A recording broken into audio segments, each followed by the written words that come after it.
Hello भाई, welcome to शिक्षा योग। आज हमारी एसएससी जीडी की प्रैक्टिस क्लास फोर्थ है। अभी यूट्यूब के ऊपर आपको मैथ्स और जीएस की प्रैक्टिस क्लास मिल रही होंगी डेली, और जल्द ही शायद अगले वीक तक आपको रीजनिंग की क्लासेस भी अवेलेबल हो जाएंगी।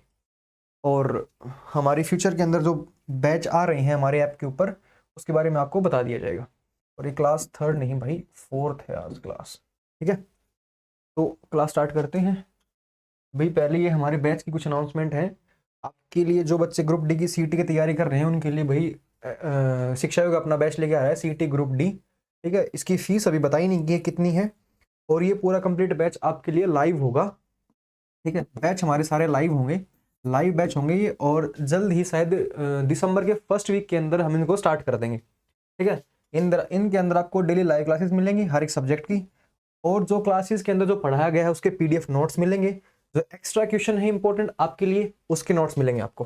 ठीक है, और हर एक एग्जाम के अंदर प्रीवियस ईयर का बहुत ज्यादा महत्व होता है, इसके लिए हम यहाँ पर भी एचएससी के सभी प्रीवियस ईयर क्वेश्चन की यहाँ प्रैक्टिस करवाएंगे।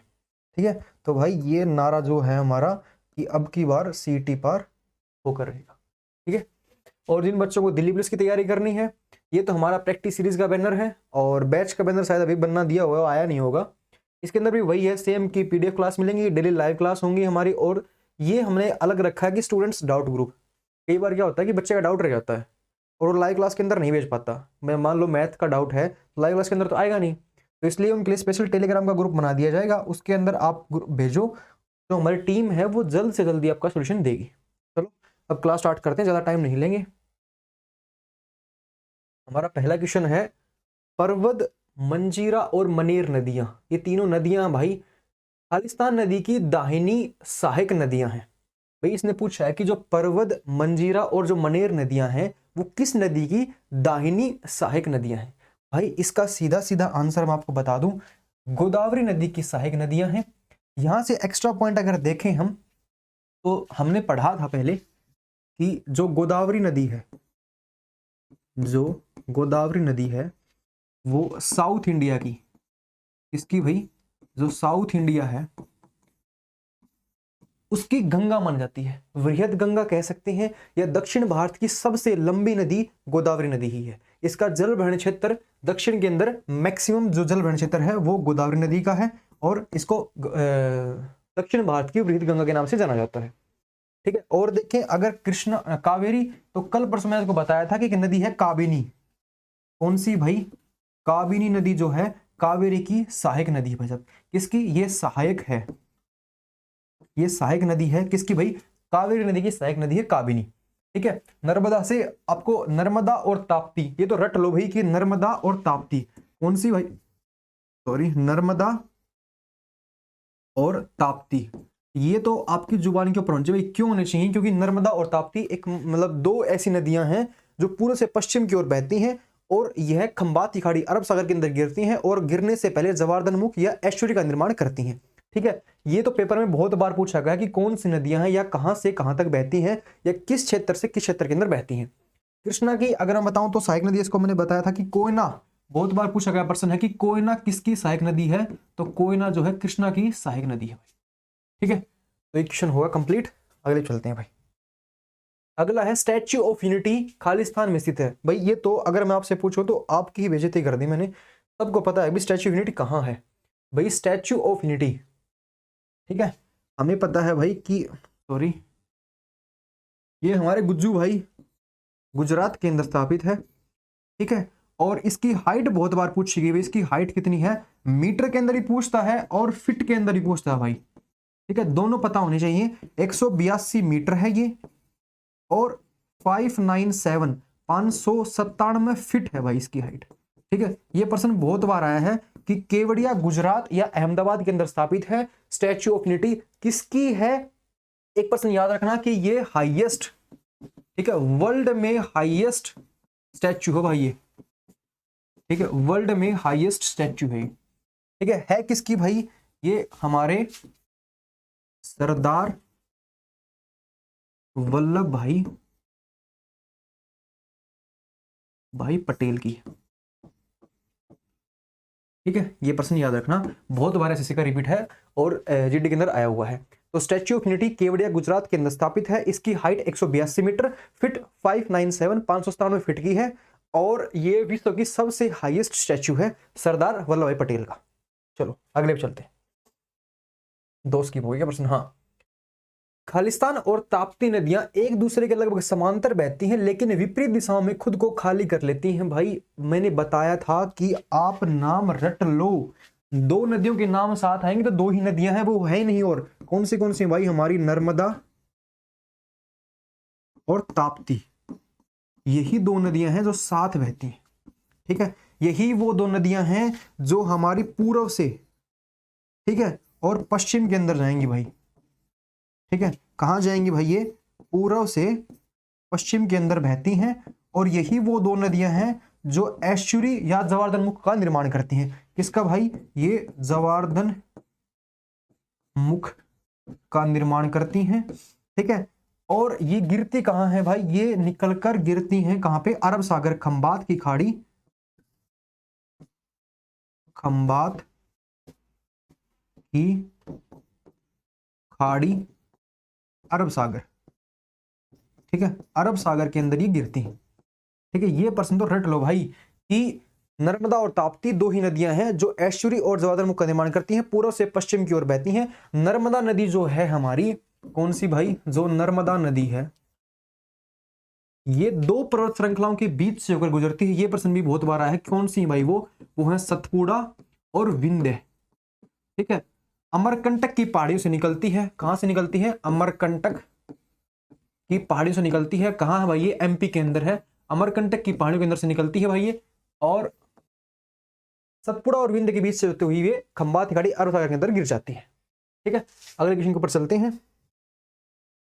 समुद्री निकायों और समुद्र में खालिस्तान पानी होता है। अरे भाई बताओ, समुद्र में कैसा पानी होता है? मीठा मीठा, बिल्कुल मीठा मीठा। उसके अंदर नींबू निचोड़ो और वो नींबू पानी बना लो हमारा। समुद्र के अंदर भाई खारा पानी होता है, और वो खारा पानी क्यों होता है ये भी पूछना चाहिए।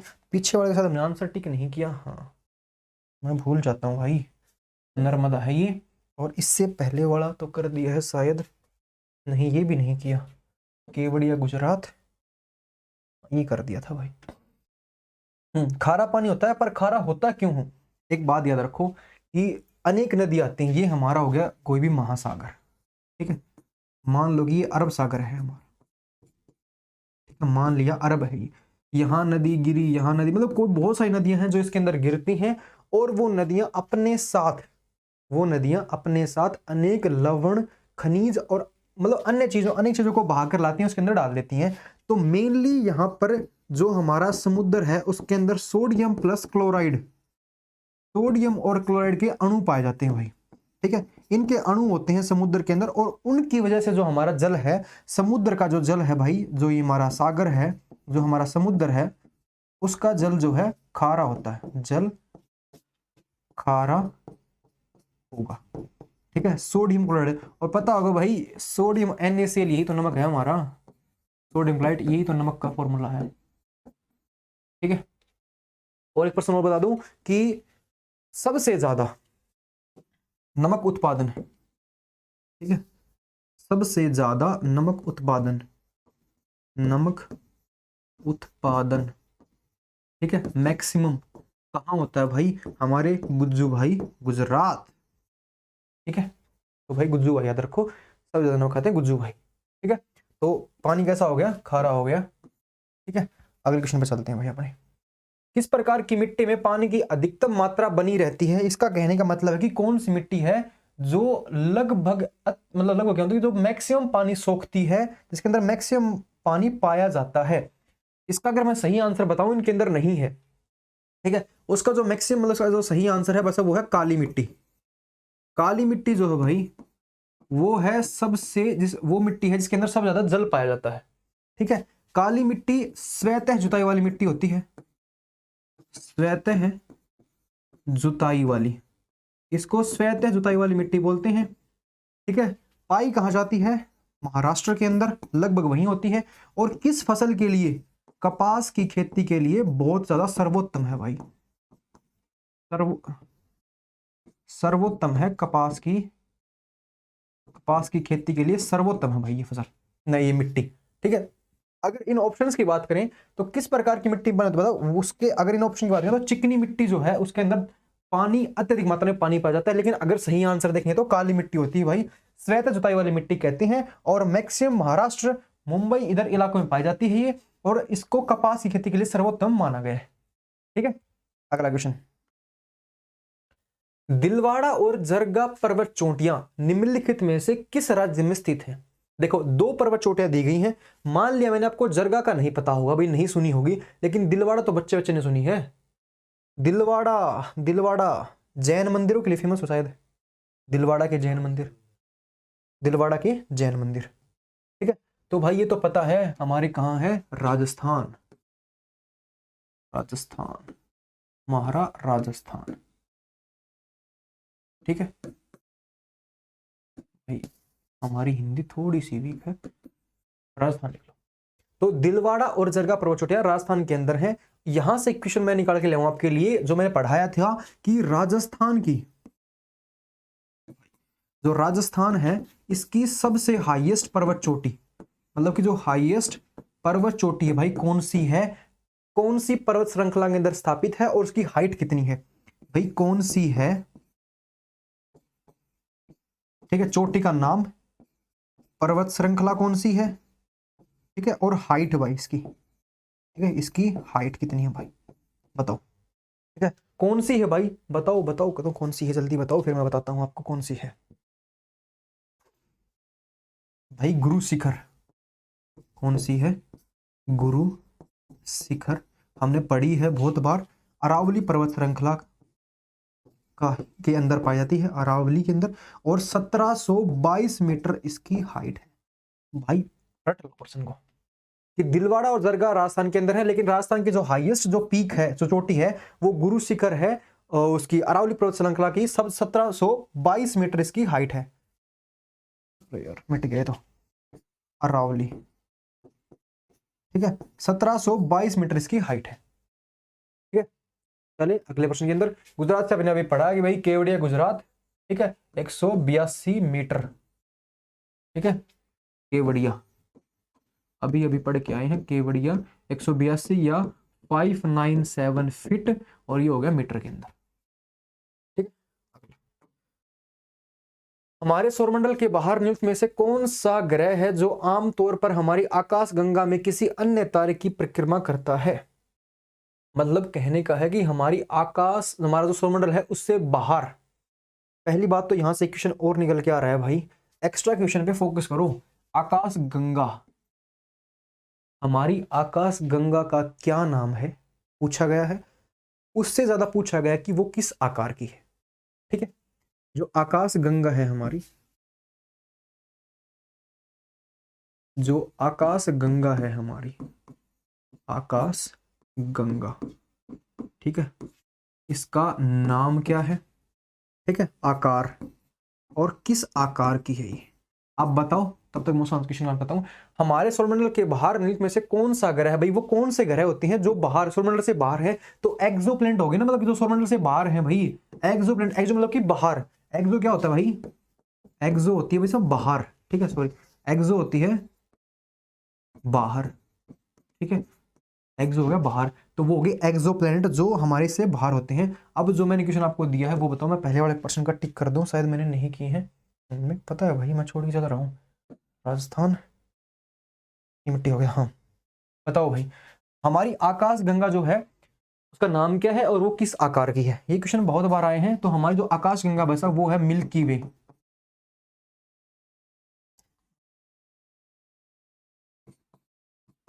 मिल्क, यार मिल्की वे, और ये जो है स्पाइरल आकार की है भाई, स्पाइरल आकार की है ये। ठीक, ये प्रश्न 2-3 बार मैंने देखे, खुद मतलब बहुत बार देखे हैं कि हमारी आकाश गंगा का नाम है मिल्की वे और वो स्पाइरल आकार की है। ठीक है, नेक्स्ट क्वेश्चन, हिमालय पर्वत की सुदूर उत्तरी पर्वतमाला को किस नाम से जाना जाता है? ये प्रश्न करने से पहले आपको ये पता होना चाहिए कि हमारी जो हिमालय है उसको कितने भागों में बांटा गया है और कैसे बांटा गया है। ठीक है, तो पहले हम यही देखते हैं हमारा हिमालय कैसे बटा हुआ है भाई। ये है हमारा हिमालय, ठीक है, ये बांटा गया है 4 भागों में। ठीक है, देखो यहाँ है ट्रांस हिमालय, ट्रांस या तिब्बत हिमालय। ठीक है, ट्रांस या तिब्बत हिमालय हमारा।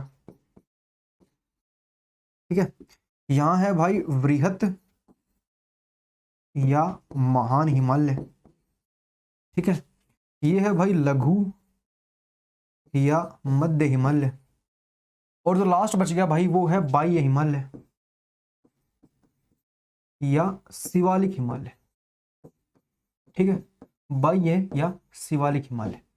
ठीक है, तो जो हिमालय पर्वत है हमारा वो 4 भागों में बटा हुआ है भाई, ट्रांस या तिब्बत हिमालय, वृहत हिमालय, लघु हिमालय और बाह्य हिमालय। ठीक है, ये है सबसे उत्तरी, ये है सबसे उत्तरी, उत्तरी छोर। ठीक है, जो शिवालिक श्रेणी है वो सबसे नई श्रेणी हिमालय की, वो शिवालिक श्रेणी है। इसको पद पद ऐसे कुछ बोलते हैं क्योंकि सबसे नीचे है और ये सबसे नई जो है वो शिवालिक श्रेणी है भाई हिमालय की। ठीक है, तो हिमालय पर्वत की सुदूर उत्तरी पर्वतमाला कौन सी भाई? बाह्य हिमालय। बताया कि जो सबसे उत्तरी है, जो सबसे नॉर्थ के अंदर है। ठीक है, जो सबसे नॉर्थ के अंदर है भाई वो कौन सी हमारी? वो है बाह्य हिमालय।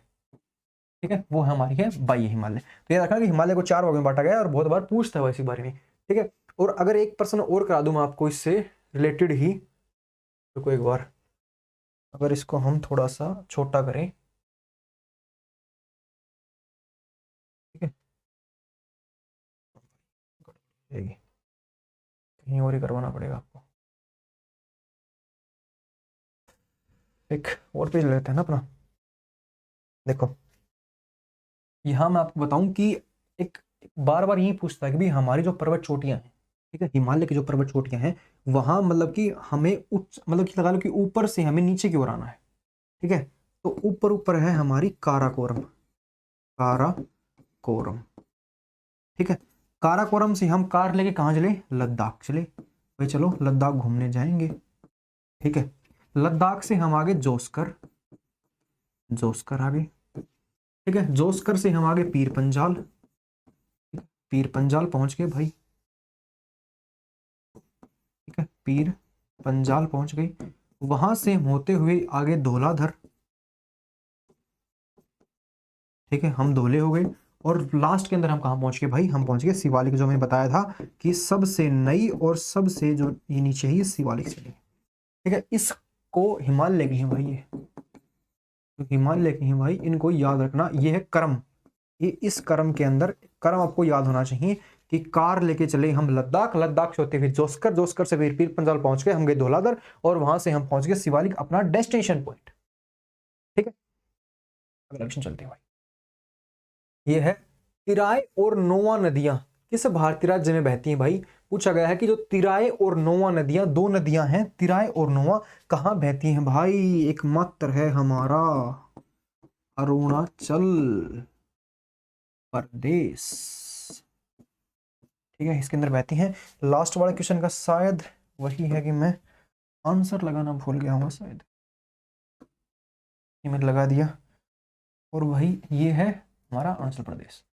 ठीक है, चलो अगला। निम्नलिखित में से कौन सी नदी जोस्कर और लद्दाख पर्वतमालाओं के बीच में बहती है भाई? बताओ भाई कौन सी नदी है जो, और मैं बता दूं कि ये इसका अगर हिंट दूं तो ये हमारी रावी, चेनाब, झेलम इसकी सारी नदी है। ठीक है, तो कौन सी नदी जो है जोस्कर और लद्दाख पर्वतमालाओं के बीच में बहती है भाई? वो नदी है हमारी सिंधु नदी। कौन सी भाई? सिंधु नदी है हमारी, जो इन दोनों के बीच में बहती है। ठीक है, दूसरी बात, एक बात याद रखना कि सिंधु से हमें जो हमारा लद्दाख है, जो हमारा लद्दाख है, इसकी जीवन रेखा, किस नदी को इसकी जीवन रेखा कहते हैं भाई? ठीक है, नदी कौन सी नदी है इसकी जीवन रेखा कहते हैं भाई? तो मैं इसका आंसर टिक कर दूं, सिंधु है ये। ठीक है, लद्दाख की जीवन रेखा कौन सी नदी है भाई? वो नदी है हमारी वही सिंधु नदी। जो हमारी सिंधु नदी है उसको लद्दाख की जीवन रेखा कहते हैं। ठीक है, गंगा सबसे लंबी भारत की गंगा नदी है, सॉरी। इनमें से कौन भू संसाधनों के उत्पादक और उपभोक्ता है? ये प्रश्न मैं आपको बताऊं, सोचो जरा। अरे यार, कौन है जो फसल बोएगा भी, काटेगा भी और उसको खाएगा भी? मानव है भाई। हम ही फसल बो रहे हैं, हम ही काट रहे हैं। अब फसल हो गई, ठीक है, और कुछ हो गया, मतलब जो भी हमारे हम खुद पर्पज के लिए, जो अपने पर्पज के लिए काम कर रहे हैं, ठीक है, मानव ही तो कर रहा है भाई। भू संसाधन, भू संसाधन क्या हो गया, जो अपने ये पेड़ पौधे और ये इनको भू संसाधन बोल रहे हैं भाई। खनिज लवण जो हमारे हैं, ये खनिज पेट्रोलियम, जो इनको उत्पादक और उपभोक्ता मानव इनको निकाल रहा है और मानव इनको यूज कर रहा है भाई। हमने मतलब मिट्टी के अंदर से पेट्रोल निकाला, मतलब जो समुद्र के अंदर से निकाला, और हमने गाड़ी के अंदर डाल दिया अपनी। भाई ये हमारा, छोड़ो एक बार, ये हो गया समुद्र, मान लो सागर, ठीक है, यहाँ से हमने निकाला, और ये हमारी आ गई भाई जैगवार।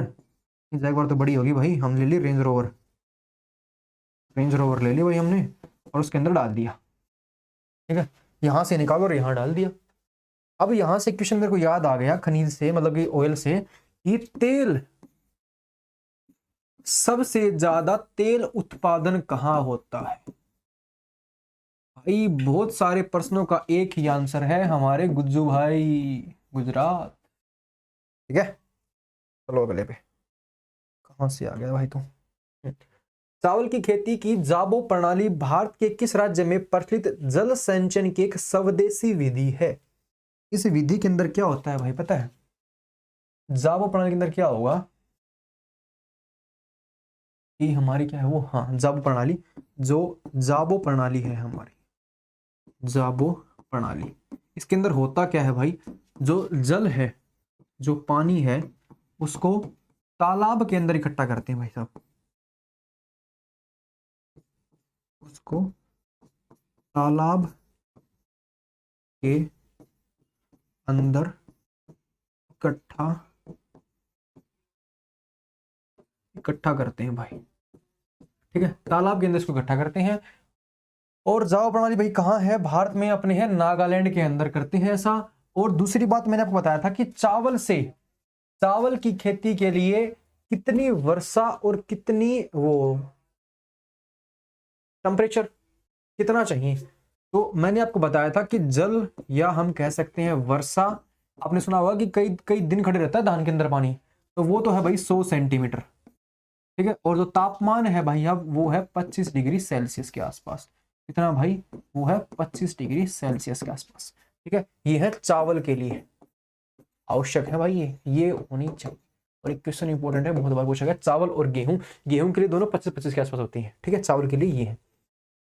अगला क्वेश्चन भाई हमारा, निम्नलिखित में से कौन सी नदी अरब सागर में गिरती है? भाई ये प्रश्न कितनी बार आ गया, मतलब कि डायरेक्टली नहीं तो इनडायरेक्टली कितनी बार आ गया बता दो मेरे को। कि नर्मदा और ताप्ती दो ही नदियां हैं भाई जो गिरती हैं, ठीक है, नर्मदा और ताप्ती हैं जो गिरती हैं। नर्मदा कहां से भाई? ये हमारी जो नर्मदा नदी होगी, जो हमारी ये नर्मदा नदी है, ठीक है, अमरकंटक की पहाड़ी, एमपी से खंबात की खाड़ी, अरब सागर, अरब सागर के अंदर गिरती है भाई। रट लो भाई इस प्रश्न को। नर्मदा और ताप्ती दोनों हैं जो ऐश्वर्य का निर्माण करती हैं और पूर्व से पश्चिम की ओर बहती हैं, ठीक है। ये लिख दूं मैं डायरेक्शन इसकी भाई, ये ईस्ट से वेस्ट की ओर जाती है भाई, ठीक है। अगला क्वेश्चन, निम्नलिखित में से कौन सी पहाड़ियां आंध्र प्रदेश में स्थित हैं भाई? ये तो एक ट्रिक बताऊं मैं, ठीक है। आंध्र प्रदेश में स्थित कौन सी हैं? महाबलेश्वर की पहाड़ियां कहाँ है, अन्नामलाई कहाँ है, और नीलगिरी कहाँ है? सारी पूछे, सारी बताओ भाई कहाँ कहाँ है। देखो पिछले का आंसर लगा देगा उन्हें, लगा दिया, उससे पहले वाले का लगा दिया। तो आंध्र प्रदेश के अंदर भाई एक याद रखो भाई, आंध्र प्रदेश के जो लोग हैं भाई उनको लगती है ठंड, वहां होती है वर्षा, उनको पीनी है चाय और चाय के साथ खाएंगे पकोड़ा। तो क्या याद रखा? पकोड़ा, पकोड़ा ट्रिक याद रखो अपना भाई, पकोड़ा खाओगे तो पालकोड़ा की पहाड़ियां भी याद रखोगे। कहाँ है भाई ये? आंध्र प्रदेश हमारा, ठीक है, आंध्र प्रदेश के अंदर है। सेकंड अगर हम बात करें भाई हमारी अन्नामलाई और नीलगिरी की पहाड़ियां, जो अन्नामलाई होगी, मैं शॉर्ट में लिख रहा हूं अन्नामलाई, स्पेलिंग आप देख लियो, और नीलगिरी, जो नीलगिरी की पहाड़ियां भाई, ये दोनों जो हैं हमारी तमिलनाडु, तमिलनाडु के अंदर पाई जाती हैं। तमिलनाडु के अंदर पाई जाती है। ठीक है, तमिलनाडु के अंदर पाई जाती हैं। बची हमारी महाबलेश्वर, तो महाबलेश्वर तो आपने जिक्र भी सुना होगा। महाबलेश्वर महाराष्ट्र कहाँ है भाई हमारा? महाराष्ट्र, महाराष्ट्र के अंदर है भाई महाबलेश्वर। ठीक है, महाराष्ट्र मुंबई, मुंबा देवी। ठीक है, तो याद रखना कि कौन सी पहाड़ियां जो है आंध्र प्रदेश में स्थित है। भाई याद रखना इसकी ट्रिक, भाई पकोड़ा खाएंगे आंध्र प्रदेश वाले चाय के साथ, तो पालकोड़ा की पहाड़ियां जो है आंध्र प्रदेश के अंदर स्थित है। अगला भाई, केनौर में हंग रंग घाटी के सैलखार और चांगो के साथ सिपीती घाटी के अंतिम दक्षिणी पूर्व छोर को निम्न में से कौन सा दर्रा जोड़ता है? पहली बात तो ये देखो भाई कि प्रश्नों का लेवल, ठीक है, आप मान रहे हैं कि हम एग्जाम दे के आ रहे हैं एसएससी जीडी का, सिर्फ आप एग्जाम दे रहे हो भाई। लेवल देखा क्वेश्चंस का, जो लेवल है बहुत ज्यादा हाई। ऐसे क्वेश्चन आपने पढ़े भी नहीं होंगे, और अगर नहीं पढ़े और एग्जाम के अंदर आ गए तो आप कर भी नहीं पाओगे।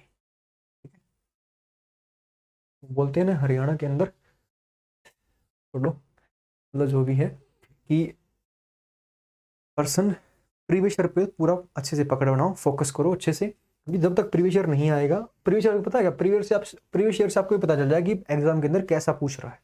ठीक है, तो मेनली मैं बोल रहा हूँ कि जो भी अभी जो आपके पास टाइम है ना, वो बिल्कुल क्रूशियल टाइम है। इसके अंदर आप जितना हो सके प्रीवियस ईयर प्लस भाई मोस्ट इंपोर्टेंट एग्जाम की गुट्टी, इसको बोल लो एग्जाम की गुट्टी भाई, मॉक मोस्ट इंपोर्टेंट है भाई। ठीक है, ये सिलेक्शन चाहिए अगर आपको 2023 के अंदर, तो भाई कर। ठीक है, क्वेश्चन हमारा, केनौर में हंग रंग घाटी के सैलखार और चांगो के साथ सिपीती घाटी के अंतिम दक्षिणी पूर्व छोर को कौन सा दर्रा जोड़ता है? भाई इसका जो आंसर है हमारा, इस क्वेश्चन को हम यहां ले आए अगर, इसका जो आंसर है भाई हमारा वो है लेपचाला दर्रा। लेकिन इससे काम नहीं चलेगा, एक्स्ट्रा पॉइंट तो हम हमेशा करते ही हैं, क्योंकि जब मेरे टीचर थे उन्होंने मेरे को बस यही सिखाया कि हमेशा क्वेश्चन तो कर ले, लेकिन वो उनकी खास आदत क्या है कि वो एक एक्स्ट्रा पॉइंट तो हमेशा देते ही हैं एग्जाम, मतलब क्वेश्चन के साथ।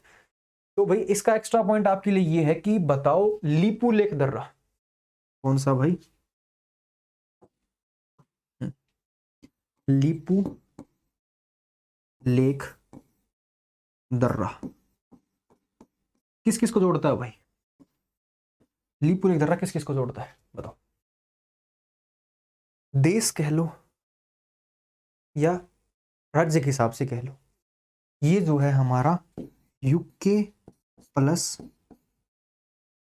तिब्बत कह दो सीधा, तिब्बत। अब यूके लंदन वाला, अरे नहीं यार उत्तराखंड वाला। ठीक है, तो भारत को तिब्बत से जोड़ता है भाई ये दर्रा। तो लीपू लेक दर्रा है भाई, ये बहुत ज्यादा इंपॉर्टेंट है। लीपू लेक दर्रा भारत को तिब्बत से जोड़ता है, जोड़ने वाला एकमात्र दर्रा है।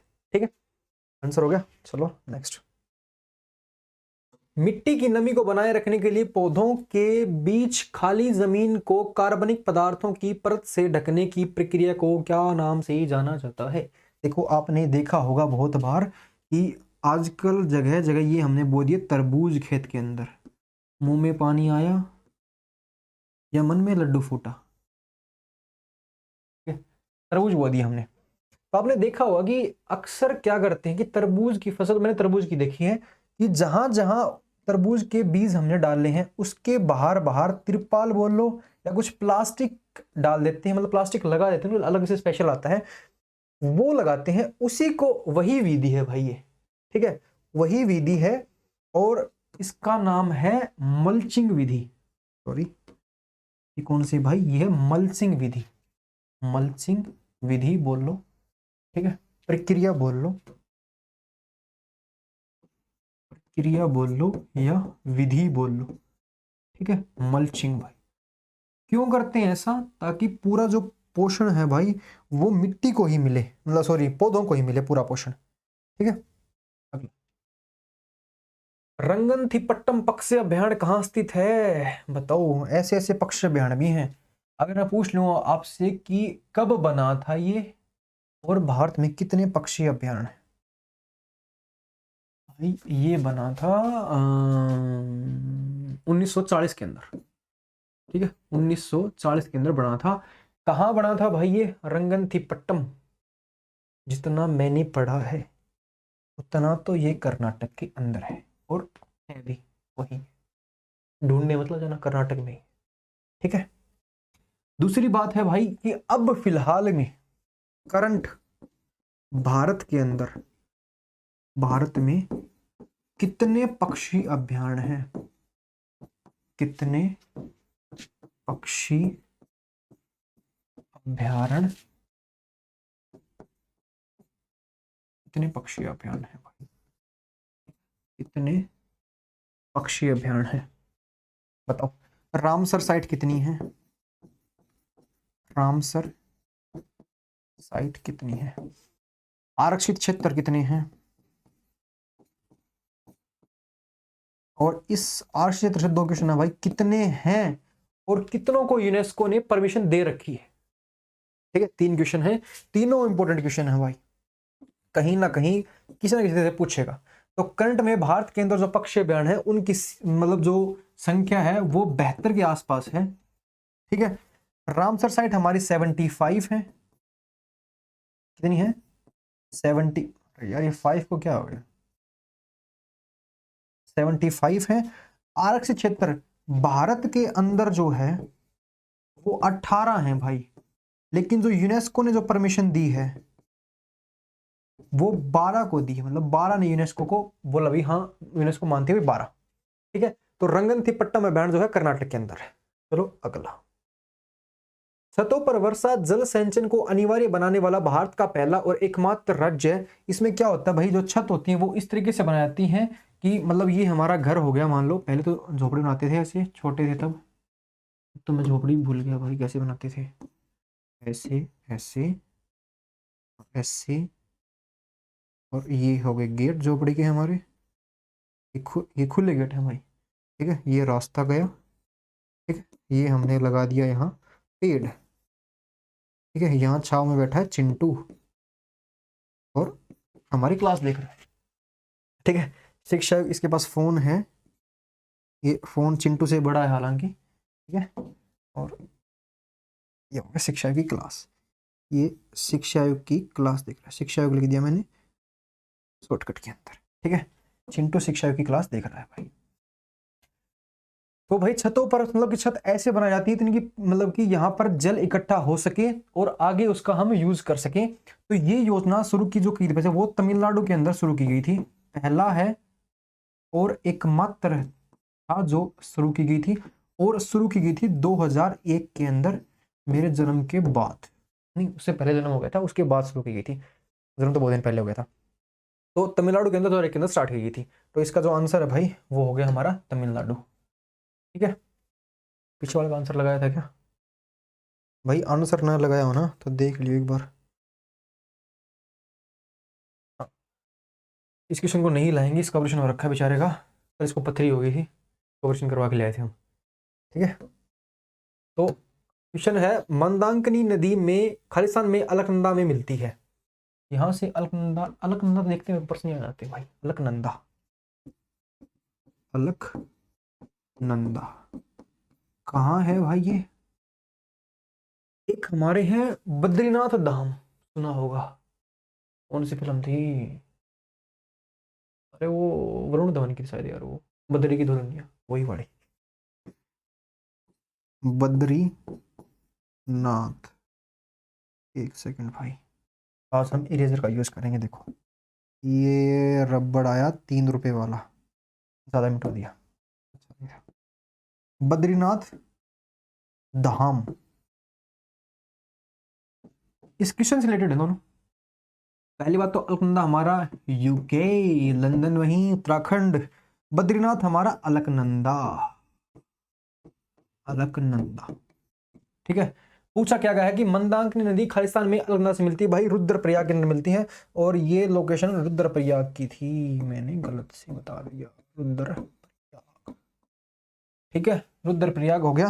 ब्लैक कहाँ है हमारा, और ये है हमारे यूके के अंदर, यूके घूमने गए हुए भाई ये। तो मंदाकिनी नदी रुद्रप्रयाग में गंगा से मिलती है। क्वेश्चन नंबर अगला, महावैली गंगा खालिस्तान की सबसे लंबी नदी है, और मेरे को साथ में ये बता दो कि चलो बाद में, पहले तो आंसर पता चल जाएगा फिर तो। महावैली गंगा कहाँ की सबसे लंबी नदी है, बताओ भाई, बताओ बताओ भाई, बताओ जरा जरा बताओ। ये वो जगह है जो इसका आंसर है, यहाँ इसकी नदी है सबसे लंबी, और यहाँ इसकी चोटी है भाई सबसे लंबी। बताओ अब कौन सी है, बताओ ना कौन सी है। तो नदी तो हमने पढ़ लिया भाई, महा महा महामाता महावैली, ठीक है महावैली। भाई श्रीलंका, श्रीलंका याद रख लो भाई, हाँ ऐसे ही लिखा भाई, हिंदी पे थोड़ा डाउट है, ठीक है। श्रीलंका महावैली, और इसकी जो चोटी है भाई साहब वो है माउंट पेड्रो, माउंट पेड्रो। इसको कहते हैं पिदू, हिंदी में कहते हैं भाई इसको पिदूर तलगाला। और अगर आपसे पूछे, ये है इसका हिंदी वर्जन, पुण्यता फिल्म डब करके बनाई गई है, साउथ की फिल्म वैसे है भाई। ये है इंग्लिश वर्जन, वर्जन लिख देंगे इसके ऊपर, वर्जन 2.0 है ये, ठीक है 2.0। इसकी हाइट, इसकी हाइट कितनी है भाई, इसकी हाइट है 2524। ये सही है भाई, याद करने का तरीका है ना, मस्त है। 2524, जैसे कि वो नहीं है K2 8586, बताओ मस्त है ना। K2 कितनी हाइट है 85, तो मेरे 5 के साथ में लड़ाई हो रखी है भाई, 8586 K2 की है। और कंचनजंगा, कंचनजंगा कितनी है 8611, या उल्टा लिख दिया। और माउंट एवरेस्ट कितना है भाई 8848 हुआ करता था, आजकल उसको नहीं बोल रहे हैं। क्या बच गया आपका, एक सेकंड रुको भाई।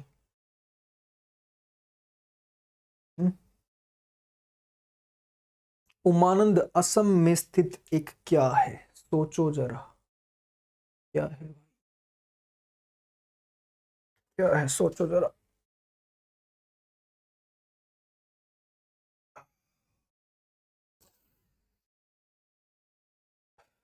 ये शायद उल्टी तो नहीं लिख दी मैंने, K2 तो 8611 होगी भाई, उल्टी है या सुल्टी है, उल्टी है भाई ये, आपने ध्यान नहीं दिया पर मैंने दे लिया। क्योंकि ऐसे याद रखो, आपसे पूछी गई थी कि भारत की सबसे ऊंची चोटी, ठीक है, भारत की सबसे चोटी नहीं है, मतलब भारत की सबसे ऊंची चोटी हमने पढ़ रखी है K2, जो कि POK के अंदर है 8611, ठीक है। लेकिन पूछता है कि मूल भारत के अंदर, सिक्किम के अंदर है भाई कंचनजंगा 8586, ऐसे है भाई ये मैंने घुमा रखी थी आपके लिए, आपने ध्यान नहीं दिया।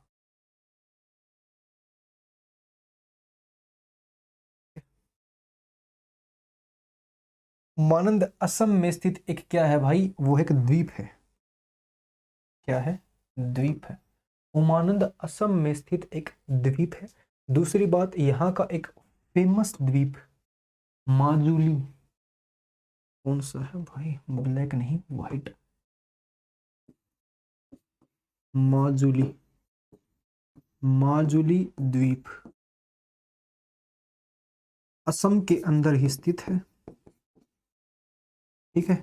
दूसरी बात, ब्रह्मपुत्र नदी इसको बनाती है भाई, ब्रह्मपुत्र नदी, ब्रह्मपुत्र नदी इसका निर्माण करती है, इसका निर्माण करती है, ठीक है। अगला क्वेश्चन, भारतीय कृषि अनुसंधान परिषद ICAR का राष्ट्रीय केला अनुसंधान केंद्र कहाँ स्थापित किया गया है। यहां से 2 क्वेश्चन और आ गए याद, आगे तो आपको दे देता हूं कि मैं अंतरराष्ट्रीय अंतरराष्ट्रीय भाई, इंडिया से बाहर। चलो हम चले, ये है हमारा इंडिया और हमने बनाई ट्रिप, हम चले इंडिया से बाहर। चावल अनुसंधान, चावल अनुसंधान, मक्का अनुसंधान, गेहूं अनुसंधान। बहुत बार पूछता है भाई, बताओ कहाँ कहाँ है, तब तक मैं आंसर देता हूँ इसका। भारतीय कृषि अनुसंधान परिषद का राष्ट्रीय केला अनुसंधान केंद्र कहाँ स्थापित किया गया भाई? ये किया गया है तिरुचिरापल्ली तमिलनाडु के अंदर। केले का तो है तिरुचिरापल्ली तमिलनाडु। और जो मेरे दो क्वेश्चन थे आपके लिए, चावल ये है मनीला, मनीला। मैं निकला गड्डी लेके, मनीला। मक्का और ये दोनों एक जगह है, ये है मैक्सिको, ठीक है। नेक्स्ट, थोसेगर जलप्रपात किस राज्य में स्थित है? बताओ भाई, थोसेगर कहाँ स्थित है भाई? और एक जलप्रपात और याद आ गया, हाँ जो इंपॉर्टेंट है, दूध सागर, दूध सागर जलप्रपात कहाँ है और किस नदी पर है? कहाँ और नदी, दोनों आंसर बताओ भाई मेरे को। थोसेगर तो है हमारा महाराष्ट्र के अंदर भाई, ये तो सीधा महाराष्ट्र के अंदर है, ठीक है। अब दूध सागर जो जलप्रपात है हमारा, वो कहाँ है और कौन सी नदी के ऊपर भाई? याद रखना, नदी तो है भैया मांडवी नदी, हमारी जो है मांडवी नदी है ये, ठीक है, मांडवी नदी है। दूसरी बात भाई हमारी, क्योंकि है दूध सागर बात कहाँ है भाई? ये गोवा और कर्नाटक के मध्य है, वही है भाई ये, और मांडवी नदी के ऊपर स्थापित है। नेक्स्ट, आज का अंतिम क्वेश्चन आपका, 2020 में भारत की पहली बार हिम तेंदुओं की गणना किस राज्य में आरंभ की गई थी? कहां आरंभ की गई थी भाई? भाई आरंभ की गई थी यूके के अंदर, हमारा उत्तराखंड, ठीक है। लेकिन एक क्वेश्चन वो कि पहली बात देखो, तेंदुए जो हिम तेंदुए हैं, हिम मतलब कि बर्फ, कहाँ पाए जाएंगे भाई? जहां बर्फ होगी, जैसे कि सिक्किम, लद्दाख, यूके, इन एरिया में पाए जाएंगे। तो एक फेमस राष्ट्रीय उद्यान है, कहाँ स्थापित है, जो कि हिम तेंदुओं के लिए फेमस है, वो है हेमिस, हेमिस, हेमिस राष्ट्रीय उद्यान, हिम तेंदुओं के लिए फेमस है भाई। ये कहाँ सिचुएटेड है? सिचुएटेड है एट, कहाँ है भाई बताओ? सिक्किम ना, सॉरी सॉरी सॉरी भाई, लद्दाख, लद्दाख के अंदर स्थापित है, ठीक है। आज की क्लास होगी भाई आपकी ओवर, ठीक है। और थैंक यू, पढ़ते रहिए, स्वस्थ रहिए, मस्त रहिए, ठीक है। और पढ़ाई को सुचारू रूप से जारी रखो अपनी को, और अपनी अगली क्लास होगी कल, तब तक के लिए पढ़ो। Thank you.